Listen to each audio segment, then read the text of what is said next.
अस्सलाम वालेकुम, नमस्कार, सत श्री अकाल एंड गुड इवनिंग। मैं हूँ अर्ज़ू काज़मी और आप हमेशा की तरह से देख रहे हैं पॉइंट ऑफ व्यू। हमारे साथ हैं जी वसीम अल्ताफ़ साहब, बहुत शुक्रिया सर कि आज आप आए, thank you so much. Thank you very much जी। और सर आज हम बात करेंगे ज़रा हिंदुस्तान पाकिस्तान की। एक तरफ तो पाकिस्तान चाहता है कि हिंदुस्तान के साथ ट्रेड की जाए, बार-बार हमारे मिनिस्टर्स भी ये बात करते हैं, बिज़नेस कम्युनिटी से भी यही आवाज़ें आती हैं और दूसरी तरफ हम देखते हैं जो हमारे प्राइम मिनिस्टर शहबाज शरीफ साहब हैं, वो कहते हैं कि जी हम इतनी तरक्की करेंगे कि हम भारत तो क्या उसके बाप को भी पीछे छोड़ देंगे, इस किस्म की ज़बान इस्तेमाल की जाती है। दूसरी तरफ हम देखते हैं कि फवाद चौधरी साहब कहते हैं कि उन्हें कोई पॉइंट ऐसा पॉजिटिव नहीं मिल रहा जिससे कि वो प्राइम मिनिस्टर मोदी के बारे में कुछ कह सकें। तो हम आखिर ये डबल गेम कब तक खेलते रहेंगे? देखिए जी, एक तो इन लोगों को बात करने की तमीज़ होनी चाहिए, इनको सलीका होना चाहिए कि यार बात कैसे की जाती है जब आप एक इंटरनेशनल लीडर को मुखातिब कर रहे हैं, तो आपको किस तरह की लैंग्वेज इस्तेमाल करनी चाहिए। अब ये इंतहाई शर्मनाक चीज़ है कि प्राइम मिनिस्टर लेवल का जो बंदा है, वो बात क्या कर रहा है। वो एक तकरीब थी, एफबीआर के अफसरों को बुलाया गया था, तो वहाँ पे उन्होंने ये अल्फ़ाज़ इस्तेमाल किए। तो बात ये है कि आप भारत के बाप को पीछे छोड़ेंगे या नहीं, ये तो बाद की बात है, लेकिन भारत आपको बहुत पीछे छोड़ चुका है। अब आप भारत से अपना मुकाबला ना करें, अब आप गिनी बिसाऊ से करें या मॉरिटानिया से करें, तो वो को अच्छे लगेंगे आप। अगर आप ये कहें कि हम आइवरी कोस्ट के बाप को पीछे छोड़ जाएँगे, वो बात कुछ बन सकती है। लेकिन एक मुल्क जो दुनिया की तीसरी सबसे बड़ी एक मुआशी ताकत बनने जा रहा है, उसके बारे में ऐसे अल्फाज इस्तेमाल करने, असल में मसला ये है इन लीडरों का कि ये किसी को खुश करना चाहते हैं, बस। और खुश करने के लिए ये किसी भी हद तक जा सकते हैं, कोई भी अल्फाज इस्तेमाल कर सकते हैं, बगैर सोचे समझे। यानी आप ये देख लीजिए, बिलावल भुट्टो ने प्राइम मिनिस्टर मोदी के बारे में क्या अल्फाज इस्तेमाल किए थे, और फिर वो उसके बाद गोवा चले गए। तो आप ऐसे अल्फाज इस्तेमाल करें कि कल को अगर आपको किसी का सामना करना पड़े, किसी से मिलना पड़े, किसी से मुज़ाकरात करना पड़े, तो आप को शर्मिंदगी ना हो। यानी आप कम से कम एक महज़्ज़ब अल्फाज इस्तेमाल करें, और महज़्ज़ब फेस कर सकें। जी। करें, आप दूसरे को फेस कर सकें। हुँ। यानी आप अगर इस तरह के मायूब अल्फाज और इस तरह के आप रूड अल्फाज, रूड एक्सप्रेशंस इस्तेमाल करेंगे, तो फिर आप कल को जब उनके साथ ट्रेड के लिए बैठेंगे एक मेज के ऊपर, तो आप तो फिर उनसे बात भी नहीं कर सकेंगे ना, आप आंखें भी नहीं मिला सकेंगे कि मैं क्या कहता रहा हूं इसके बारे में। तो इस हद तक जाएं कि कल को आपको शर्मिंदगी ना हो। तो ये चीज इन्हें सीखनी चाहिए और इन्हें अपनी लैंग्वेज को बेहतर बनाना चाहिए, और इन्हें सोचना चाहिए कि अगर ये हालात बेहतर बनाना चाहते हैं, तल्लुकात बेहतर बनाना चाहते हैं, तो कम से कम लैंग्वेज जो है वो शाइस्ता और डिसेंट इस्तेमाल करें। जी आरजू। लेकिन सर ये पहली बार तो नहीं है, इससे पहले इमरान खान की जब गवर्नमेंट थी तो इमरान खान भी कुछ इसी तरह की ज़बान इस्तेमाल करते रहे हैं। वो भी जिस तरह से प्राइम मिनिस्टर मोदी को ललकारा करते थे और कहते थे जी छोटा आदमी बड़े ऑफिस में बिठा दिया और क्या कुछ। ये आखिर इनको खुद ये बात करते हैं या इन्हें कहीं से डिक्टेशन आता है? आखिर ये लोग मतलब चाहते क्या है? एक तरफ हालत जो है खराब से खराब होती चली जा रही है मुल्क की, और दूसरी तरफ हम सिर्फ भारत की बात नहीं है, हर पड़ोसी हमसे नाराज है। नहीं, इनको मेरा ख्याल है कहा नहीं जाता, ये अपने तौर पे ये बातें करते हैं ताकि कुछ लोगों की गुड बुक्स में आ जाएं। ठीक है जी। और जितना ज्यादा भारत दुश्मनी की बात करेंगे, जितना ज्यादा इंसल्टिंग लैंग्वेज इस्तेमाल करेंगे, उतना ज़्यादा इनके ख़्याल में इनको एप्रिशिएट किया जाएगा। हम्म। तो इसलिए ये सारा कुछ करते हैं, और इनको इनको भी पता है कि यार ये मेरा ख़्याल है पता होगा इनको कि यार ये लैंग्वेज इस्तेमाल नहीं की जाती। जब आप यानी कुछ नाइस्टीज़ होती हैं, कर्टसीज़ होती हैं, इंटरनेशनल लेवल पे जब आप कोई मैसेज दे रहे होते हैं, मैसेजिंग कर रहे होते हैं आप, तो फिर आप कुछ ताल्लुकात यानी कुछ वो फॉर्मेलिटीज का आप ख्याल रखते हैं, आप सोच समझ के एक-एक लफ्ज़ अदा करते हैं। ऐसे नहीं होता कि जो मुँह में आए आपने वो कह दिया। It's not like that. क्योंकि एक-एक लफ्ज़ जो है वो बड़े मायने रखता है। इंटरनेशनल डिप्लोमेसी जो है उसमें चूँकि फेस वैल्यू पे हर चीज़ ली जाती है, तो इसलिए हर लफ्ज़ की अपनी एक अहमियत है। और अगर आपने कोई लूज़ टॉक कर दी, आपने ऐसे अल्फ़ाज़ अदा कर दिए, तो कल को आपके लिए बहुत बड़ा मसला बन सकता है। तो इसीलिए जितने भी मुहज़्ज़ब लीडर हैं, पढ़े-लिखे लीडर हैं, वो कभी भी लूज़ टॉक नहीं करते, सोच समझ के बात करते हैं। हमारे यहाँ जो है, ये जो मुँह में आए कहते चले जाते हैं। अब यही जो शहबाज़ शरीफ ने जो अल्फ़ाज़ इस्तेमाल किए हैं या जो बिलावल ने किए या जो इमरान खान ने किए, ये अल्फ़ाज़ तो मेरा ख़्याल है कि दुनिया में शायद कहीं पे भी इस तरह के अल्फ़ाज़ इस्तेमाल नहीं होते। जी, आरज़ू। सर कोई ग्रूमिंग वगैरह का कॉन्सेप्ट या कोई रिवाज नहीं है हमारे यहाँ कि अगर कोई गलती से जो है वो मिनिस्टर बन ही गया है, चाहे वो फॉरेन मिनिस्टर बना हो या प्राइम मिनिस्टर बना हो, तो उसे थोड़े से आदाब सिखाए जाएं कि कैसे बात की जाती है, कैसे बैठा जाता है। अगर आपको याद हो तो इमरान खान के ऊपर भी एतराजात होते थे और शाह महमूद कुरैशी साहब के ऊपर भी, कि ये अजीब तरीके से लोग बैठा करते थे। जब कोई आता था, कोई डेलीगेशन आता था किसी और कंट्री का, तो बड़ी पिक्चर्स आया करती थी कि जी शाह महमूद कुरैशी ऐसे बैठे हुए जैसे बड़े कोई वडेरे बैठते हैं अजीब चौड़े होकर। और ये बात सिर्फ यहीं तक नहीं, अगर आपको याद हो तो जिस वक्त पिक्चर्स जो है वो आज भी मौजूद हैं, बेनजीर भुट्टो प्राइम मिनिस्टर थी और आसिफ अली जरदारी साहब की पिक्चर्स आया करती थी। और मुझे याद है मेरे फादर कहा करते थे कि इस आदमी को तो बैठना नहीं आता, कि लोगों के सामने बैठा कैसे जाता है। तो वो आसिफ अली जरदारी साहब भी ऐसे ही बैठा करते थे कि लगता था सामने वाला शायद इनसे पैसे मांगने आया है, हालांकि वो देने आया होता था। तो आपके ख्याल से ये रिवाज हमारे यहाँ या ये तमीज तहजीब हमारे यहाँ क्यों नहीं है? अ, असल में पता नहीं क्यों तहज़ीब इन्होंने नहीं सीखी। अदरवाइज़ ये चीज़ें जो हैं, ये तो अगर आप इस ओहदे तक नहीं भी पहुँचे, आप के पास ये पोर्टफ़ोलियो नहीं भी है, तो फिर भी मेरा ख़्याल है, एक आम आदमी को भी पता है कि जब आपने बैठना है, तो आपने अपनी एक टाँग दूसरी टाँग पे इस तरह नहीं रखनी कि आपके जूते का तलवा दूसरे की तरफ जा रहा हम्म, हो, दूसरे के मुँह के सामने हो। ये तो एक आम आदमी को भी पता है, लेकिन हम्म, शाह महमूद कुरैशी साहब इस तरह बैठते रहे हैं। हम्म, और लग यही रहा था कि वो चीनी जो सफ़ीर है, वो कोई उधार माँगने के लिए आया हुआ है। हालाँकि इन्होंने पैसे माँगने थे उनसे, और बैठे इस तरह से थे कि वो टाँग के ऊपर टाँग रखी हुई थी और जूते के तलवे का रुख जो था वो चीनी सफ़ीर की जानिब था। तो इस तरह तो कोई भी नहीं करता। तो हमारे यहाँ ये मेरा ख़्याल है, ये हमारी पूरी तारीख़ में ये चीज़ आपको मिलेगी। मैं आपको एक छोटा-सा एक वाक़या सुनाता हूँ कि ईरान में एक मर्तबा एक जश्न नौरोज़ पे बहुत से जो मुल्कों के सरबराहान थे, उनको इनवाइट किया गया। तो पाकिस्तान की तरफ से याह्या ख़ान गए थे वहाँ पे, ईरान में। तो हुआ ये कि वो बाहर एक पोर्च था। अब मुझे हँसी आ रही है सुनाते हुए। पोर्च में एक साहब ने जो ये वाक़या लिखा है, उन्होंने कहा जी कि बहुत से मुल्कों के लीडर्स वहाँ पे खड़े हुए थे और वो कहके लगा रहे थे और हँस रहे थे वो वहाँ पे। हम्म, उन्होंने कहा कि मैंने कहा यार ये क्या हुआ है कि ये सारे हँस रहे हैं। तो वो जिस तरफ देख रहे थे, मैंने वहाँ पे देखा, तो हमारे सदर जनरल आगा मोहम्मद याह्या खान जो थे, वो वहाँ पे खड़े हुए, यानी फेस करते हुए, पोर्च को फेस करते हुए वहाँ पे पेशाब कर रहे थे। यानी आप इमेजिन करें। ऐसा कैसे सर? जी, वाकई जी, में? डॉक्यूमेंटेड है ये डॉक्यूमेंटेड है।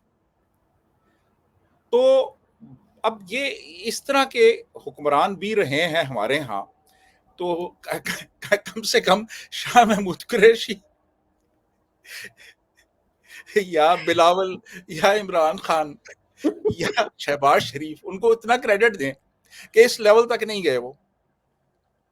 मगर कब अदरवाइज चले जाएंगे सर? कोई गारंटी नहीं कि कब चले जाएं। कोई गारंटी नहीं। मतलब ये, यानी ये हाल है। याह्या खान एक दफा तुर्की गए, हम्म। तुर्क सदर एयरपोर्ट पे लेने के लिए पहुंचा हुआ था और वो शराब पी के अपने जहाज के अंदर लेटे हुए थे, उनसे उठा नहीं जा रहा था। नीचे पूरा प्रोटोकॉल गार्ड ऑफ ऑनर तैयार खड़ा था और याह्या साहब शराब के काफी सारी वो डोज लेके तो वो उल्टे पड़े हुए थे जहाज के अंदर। तो ये भी हमारी तारीख में चीजें मौजूद हैं इस तरह की। तो अब आप किस किस को रोएंगे आप कि यार ये लोग जो हैं, ये इनको कोई कोई आदाब सिखा दे, इनको आके कोई बाहर से आए, कोई आके इनको बताए यार कि प्रोटोकॉल क्या होते हैं, सोशल कर्टसीज क्या होती हैं, नाइसिटीज किसे कहते हैं, किस तरीके से बिहेव करना है। कोई आए आके कोई इनका कोर्स, कोई इंटेंसिव कोर्स करवाए, इनको कोई समझाए सिखाए, तो फिर मेरा ख्याल है शायद इनको कुछ फर्क पड़ जाए थोड़ा सा। अदरवाइज मुझे तो कोई इम्कान नजर नहीं आ रहा वैसे। सर जी वो आप। जो वो जो सर वो जो कहते हैं ना कि नजदीकी फायदे से पहले दूर का नुकसान सोचना चाहिए, कि चलो नजदीकी फायदा हो जाएगा लेकिन बाद में उसके साइड इफेक्ट्स क्या होंगे, क्या नुकसान हो सकता है। ये भी मैंने देखा कि हमारे पॉलिटिशियंस या हमारे पॉलिसी मेकर्स जो हैं उस बारे में नहीं सोचते। इन्होंने जी एकदम से उठकर जो है वो 370 हटाए जाने पे इन्होंने ट्रेड बंद कर दी। और इन्हें क्या लग रहा था कि वही जो कहते हैं सरदार बहुत खुश होगा, शाबाशी देगा, ये क्या सोच के बैठे थे। और अब इनकी हालत ये है कि ये जो है वो मिन्नतें कर रहे हैं एक दूसरे से कि भाई किसी तरीके से भारत से बात करो, किसी तरीके से भारत से दोबारा ट्रेड के लिए करें। तो अब ये क्या मुंह लेकर जाएंगे? आपको लगता है कि भारत मान जाएगा? नहीं जी, बड़ा मुश्किल है। देखे ना, आपका ओवरऑल जो सारा कंडक्ट है वो इसी किस्म का रहा है, इंतहाई एक, मैं समझता हूँ ऑब्जेक्शनेबल। तो आप किसी को क्या मुंह दिखाएंगे आप? जो हम्म। जो कुछ आप अब तक करते रहे हैं और कर रहे हैं, तो मेरे ख्याल में तो बहुत ही इस वक्त सिचुएशन जो है वो एक मिजरेबल सिचुएशन है इस वक्त। और हमारी, आप देख लें, जो जो पॉलिटिकल एलीट है, वो कोई किसी किस्म का एहसास ही नहीं है कि यार किस तरफ मामलात जा रहे हैं और कितने खराब हो चुके हैं हालात हर लिहाज से। हमारी जो ट्रेड रिलेशंस आप देख लें, हमारी कॉमर्स आप देख लें, हर जगह पे जो है इस वक्त वो एक बर्बादी और तबाही आपको नजर आ रही है। तो इन हालात में मेरा ख्याल है कि आपको ऊपर से ये भी नहीं पता कि आपने बात कैसे करनी है, आप नेगोशिएट कैसे करना है, ट्रेड रिलेशंस कैसे डेवलप करने हैं। तो मुझे तो कोई उम्मीद की किरण नजर नहीं आ रही किसी भी तरह। जी सर आरजू। ये जो सऊदी अरब के ऊपर सर जो भंगड़े डाले जा रहे हैं कि जी सऊदी अरब से डेलीगेशन आया है और सऊदी अरब इन्वेस्टमेंट कर रहा है, $10 बिलियन की इन्वेस्टमेंट सऊदी अरब करेगा, तो ये कुछ अजीब सा नहीं लगता? क्योंकि सऊदी अरब तो जहां तक मुझे समझ आती है, may be I am wrong, कि वो जब अमेरिका उनको ग्रीन सिग्नल देता है तब वो हमें कोई लिफ्ट करा देते हैं, और जैसे ही अमेरिका पीछे हटता है तो सऊदीज भी पीछे हट जाते हैं। तो इस वक्त अमेरिका शायद चाहता है कि पाकिस्तान के साथ कोई ट्रेड वगैरह हो जाए सऊदीज की, तो इसलिए कर रहे हैं। तो ये आर्टिफिशियल तरीके से जो हमारे यहाँ काम होता है, ये कितना पायदार है, कितने दिन चलने वाला है? देखिए, बात ये है कि काम तो पायदार नहीं है किसी भी तरह से। ये तो अभी जो सऊदी जो हैं वो उन्होंने कमिट तो कुछ भी नहीं किया ना। एक सिर्फ एक बात हो रही है जी कि $10 बिलियन आएंगे इस मुल्क के अंदर। कैसे आएंगे भाई? सऊदी तो एक पीछे हट गए हैं। सऊदी गवर्नमेंट तो कुछ नहीं कर रही, उन्होंने तो प्राइवेट बिजनेसमैनों को भेज दिया, जाओ यार तुम जाके एक चक्कर लगाओ, देख लो, अगर कोई प्रोस्पेक्ट्स हैं तो बता देना। अदरवाइज तो यानी कोई कॉन्क्रीट डेवलपमेंट तो नहीं है ना किसी भी किस्म की। अभी तो आज एक मीटिंग हो रही है जिसमें वो सारे सऊदी बिजनेसमैन आएंगे और उसके बाद वो हमारे जो लोकल बिजनेसमैन है उनसे बैठ के वो देखेंगे कि भाई कोई सूरत बनती है, कोई कॉपरेशन हो सकती है। और अगर नहीं हो सकती तो बात वहीं खत्म हो जाएगी। अभी तक तो एक टेडी पैसा भी नहीं आया ना पाकिस्तान में। हम्म। अभी तो सिर्फ बातें हो रही हैं कि जी सऊदी जो है वो आके इन्वेस्टमेंट करेंगे। तो सऊदी गवर्नमेंट तो कोई इन्वेस्टमेंट नहीं कर रही ना फिलहाल। अभी तो वो प्राइवेट बिजनेसमैन ही आए हैं वहां से, वो अभी बैठेंगे, डिस्कशंस होंगी, तो फिर कोई नतीजा सामने आएगा कि कोई फायदा हो रहा है उसका या नहीं हो रहा है, ये जो भी है। लेकिन मुझे नहीं लगता कि फ़िलहाल कोई अभी सऊदी इस मूड में है कि वो यहाँ पे कोई हेवी इन्वेस्टमेंट करें। मुझे कोई इम्कान नज़र नहीं आ रहा तो इस चीज़ का। सर, जो ये $10 बिलियन की बात कर रहे हैं, इसका मतलब वो सिर्फ बातों तक है, सिर्फ स्टेटमेंट है, वो मुझे आएंगे नहीं। मुझे तो ऐसे ही लग रहा है कि हाँ ये अभी तक तो कोई पेशरफ्त नहीं हुई इस सिलसिले में। लेकिन गवर्नमेंट के लेवल पे तो कोई इमदाद नहीं आई ना अभी तक। जी। अभी तक है ना कि प्राइवेट बिजनेसमैन आए हैं। वो प्राइवेट बिजनेसमैन देखेंगे कि भाई प्राइवेट बिजनेसमैन तो अपना फायदा देखेगा ना। अगर उसको वो फायदा नजर आया तो ठीक है, ना नजर आया तो बात तो खत्म हो जाएगी वहीं पे। देखिए ना, ये तो कोई बड़े लंबे अरसे से कह रहे हैं कि सऊदी इन्वेस्टमेंट आएगी, लेकिन अभी तक तो प्रैक्टिकली तो कुछ भी नहीं आया ना अभी तक। अभी बिल्कुल। तक 30 के करीब अरबी आए हैं यहाँ पे। अब बिल्कुल। वो और क्या करेंगे, क्या रिजल्ट्स निकलेंगे, तो उसके बाद फिर कुछ आप कह सकते हैं। अभी फिलहाल तो सर मुझे तो ये कोई तो सर ये तो सीपैक के लिए भी कहा गया था कि जो प्राइवेट कंपनीज हैं सीपैक में चाइना की, उनसे इन्वेस्टमेंट कराई गई थी और चाइनीज गवर्नमेंट ने जो है वो गारंटी दी थी कि जी उनको ना सिर्फ ये कि उनका पैसा वापस मिलेगा बल्कि प्रॉफिट भी होगा, जो कि नहीं हुआ। 10 साल हो गए सीपैक को और हम अभी तक रो रहे हैं। वरना तो कहा गया था कि पता नहीं क्या बना देंगे, दुबई बना देंगे, क्या पेरिस बनाने जा रहे थे, क्या कुछ बनाने जा रहे थे सीपैक के बाद। लेकिन 10 साल के बाद भी सी पैक पे कुछ खास होता हुआ दिखाई नहीं दे रहा और ना ही कोई डॉक्यूमेंट्स इंटरनेट पे मौजूद हैं। जो दावा चाइना करता है कि हमने इतना इन्वेस्टमेंट किया है, उसकी कोई डिटेल्स जो है वो पब्लिक तक नहीं दी जा रही। सिर्फ ये है कि वासिम सलीम बाजवा और इस तरह के लोग जरूर खा पी के भाग गए, लेकिन बाकी कुछ नहीं हो रहा। तो क्या सऊदिया भी अगर आया, उन्होंने भी इन्वेस्ट किया, तो उनका वही हाल होगा जो नहीं, चाइनीज का हुआ है? मेरा ख्याल है सऊदी शायद अभी रिस्क नहीं लेंगे इस हवाले से। सऊदी जो हैं वो खासे समझदार लोग हैं, तो वो इस तरह से बिल्कुल रिस्क नहीं लेंगे। और देखिए ना, बात ये है कि एज सच आपने पहले कहा गवादर के हवाले से आप बहुत एंथुसियास्टिक थे, लेकिन अल्टीमेटली देखा तो कुछ भी नहीं हुआ। वो वहीं खत्म ही हो गया सारा वो मामला। सी पैक का भी आप इतना एक यूफोरिया था, इतना एक एंथुसियाज्म था, जी सी पैक ये होगा, वो होगा, इतने पैसे आएंगे, ये हो जाएगा, वो हो जाएगा। फिर और कई प्रोजेक्ट्स के हवाले से इसी किस्म का एक यूफोरिया क्रिएट किया गया और यही कहा गया जी कि इस मुल्क के अंदर तो दौलत की रेल पेल हो जाएगी। लेकिन अल्टीमेटली आप देखें कि बेशुमार ऐसी चीज़ें हैं जो आई और चली गई और मुल्क वहीं पे खड़ा है और हर रोज़ नए बहरानात का सामना करना पड़ रहा है, नए नए और मज़ीद बहरान आ रहे हैं।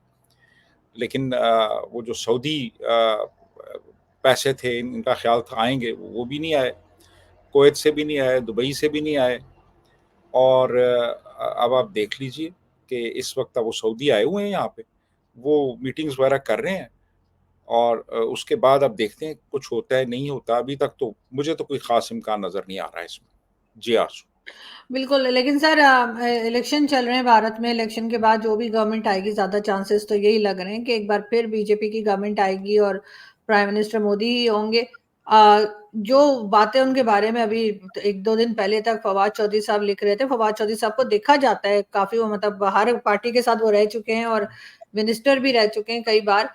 ऐसा नहीं है कि उनका लिखा हुआ या उनका बोला हुआ जो है वो अननोटिस चला जाएगा। तो आपको लगता है कि नई गवर्नमेंट आने के बाद जो है वो पाकिस्तान से बातचीत करने के लिए भारत तैयार होगा आसानी से कि हाँ जी आइए हम ट्रेड कर लेते हैं, चाहे आप हमें पिछले 2 हफ्ते पहले तक गालियां लगा रहे थे? देखिए, इम्कानात तो मौजूद हैं इस चीज़ के, और अगर हम इंडिया के साथ ट्रेड करते हैं तो फ़ायदा हमारा ही है। बहुत फ़ायदा है हमारा अगर हम इंडिया के साथ ट्रेड करते हैं। इंडिया की मार्केट हमें मिल जाती है, हम इंडिया के साथ कोलैबोरेट करते हैं कॉमर्स में, ट्रेड में, तो बहुत फ़ायदा है पाकिस्तान को। तो मेरा ख़्याल है पॉसिबिलिटी है। अब ये सारा डिपेंड करता है कि पाकिस्तान किस तरीके से अपना केस जो है वो आगे लेके जाता है और पाकिस्तान में तमाम जो ताकतवर हलके हैं वो इसके ऊपर एग्री कर रहे हों कि हमने इंडिया के साथ ट्रेड करनी है। तो अगर वाकई इन्होंने सिंसियरली अटेम्प्ट की कि इंडिया के साथ तल्लुकात बेहतर हों, और तो मेरा ख्याल है वो जो भी नई गवर्नमेंट आएगी, जो पॉलिटिशियन है उसका तो काम ही होता है कि वो अपने अंदर फ्लेक्सिबिलिटी रखता है। तो इंडियन पॉलिटिशियंस जो हैं वो मैं समझता हूँ कि बड़े सीजन्ड पॉलिटिशियंस हैं। तो वो देखेंगे अगर वाक़ई सिंसियरली इन लोगों ने एफर्ट की कि इंडिया के साथ हमने ट्रेड रिलेशंस दोबारा से एस्टैब्लिश करने हैं, तो इंडियन लीडरशिप डेफ़िनेटली इस इनिशिएटिव का जवाब देगी, पॉज़िटिव जवाब देगी। तो सारा इनके ऊपर डिपेंड करता है कि ये क्या स्टांस लेते हैं और किस तरीके से ये अपना केस आगे लेके चलते हैं। तो डेफ़िनेटली होगा। क्योंकि सर पहले तो इन्होंने खुद ही बंद की थी पाकिस्तान से। इमरान खान साहब ने जो है वो 370 के बाद कह दिया कि जी हम ट्रेड नहीं करेंगे, और वही वाली बात है कि ये नहीं सोचा कि आगे क्या होगा। और वैसे उन्होंने इनकी बात मानी तो नहीं कि इन्होंने कहा जी हम ट्रेड बंद कर देंगे, तो भारत बिल्कुल ही परेशान हो गया और उसने वापस 370 लगा दिया। ये सारी चीजें तो जाहिर उनकी अपनी कंट्री में हो रही है, वो अपनी मर्जी से ही करेंगे। तो ये हमें हर जगह अपनी टांग अड़ाने की क्या आदत है, चाहे वो फलस्तीन हो चाहे वो कश्मीर हो, हम हर जगह, अफगानिस्तान हो, हम हर जगह चौधरी क्यों बने होते हैं? चौधरी इसलिए बनते हैं ना जी कि अपने घर के मसले हल हो नहीं रहे, तो फिर हम कहते हैं जी कि हम इंटरनेशनली हम मसले हल करेंगे। लोगों की तवज्जो हटाने के लिए, लोगों को डाइवर्ट करने के लिए दूसरी तरफ कभी फ़लस्तीन ले जाते हैं, कभी वो रोहिंग्या की तरफ ले जाते हैं, कभी वो कश्मीर का सिलसिला वो शुरू हो जाता है। मतलब इनको कोई बहाना चाहिए। फिर ये इस्लाम का किला भी है, तो इसलिए इसलिए फिर वो इन्होंने वो करना होता है सारा कुछ। देखिए ना, जब आप अपने घर के मामलात हल नहीं कर सकते, तो फिर आप घर से बाहर निकलते हैं और आके आप मोहल्ले के लोगों के जो मामलात हैं, वो हल करना शुरू कर देते हैं। मोहल्ले में खड़े हो जाते हैं आप, खड़े होके फिर आप चीखना-चिल्लाना शुरू कर देते हैं, ठीक है ना? यार आप अपने घर के अंदर आएँ, घर के मसले हल करें पहले, उसके बाद फिर आप घर से बाहर निकलें। लेकिन बिल्कुल। ये चूँकि घर के अंदर काफ़ी सारे मसाइल हैं, तो इसलिए फिर ये घर से बाहर निकलते हैं और बहाना चाहिए और फिर ये देखते हैं कि जो ताकतवर हलके हैं, उनकी खुशनुदी कैसे हासिल की जा सकती है। हुँ। तो उसके लिए भी फिर ये एक ख़ास नैरेटिव बिल्ड करते हैं और सबका यही हाल है। आप शहबाज शरीफ को ले लें, आप बिलावल को ले लें, आप इमरान खान को ले लें, वो सारे जो बिल्कुल। हैं वो इस की बातें करते हैं, रूड लैंग्वेज इस्तेमाल करेंगे, हुँ। बगैर सोचे-समझे। तो मेरा ख़्याल है कि थोड़ा-सा इनको सीखना चाहिए कि तहज़ीब याफ़्ता दुनिया में कैसे बात की जाती है, कैसे रहा जाता है और फ़ोकस अपने घर के ऊपर किया जाता है। पहले घर को ठीक करें, घर के मामलात ठीक करें, फिर बाहर निकलें। फिर मोहल्ले में जाके लोगों के मसले हल करें, पहले अपने कर लें। बिल्कुल ऐसा ही, अपने मसले पहले हल करें और बिला वजह पड़ोसियों के साथ लड़ाई झगड़ा ना करें, ये भी होना चाहिए। पड़ोसियों को उनका मामला खुद ही हल करने दें, वजह इसके कि हर जगह पे हम पहुंच जाते हैं, उसके बाद नुकसान हमारा ही होता है, पड़ोसियों का कोई नुकसान नहीं होता, हम ही भुगत रहे होते हैं। और उसके बाद अब हम इस हाल पर हैं कि हम उनसे दोबारा ट्रेड करना चाह रहे हैं, और अब बार-बार नेगेटिव ट्वीट्स और कमेंट्स भी लगाते जा रहे हैं, क्योंकि वो हमें एक आदत पड़ चुकी है लास्ट 75 ईयर्स से, तो उसमें से भी हम नहीं निकल पा रहे। Thank you so much sir कि आज आपने ज्वाइन किया। बहुत शुक्रिया। Thank you, thank thank you. You. Thank you.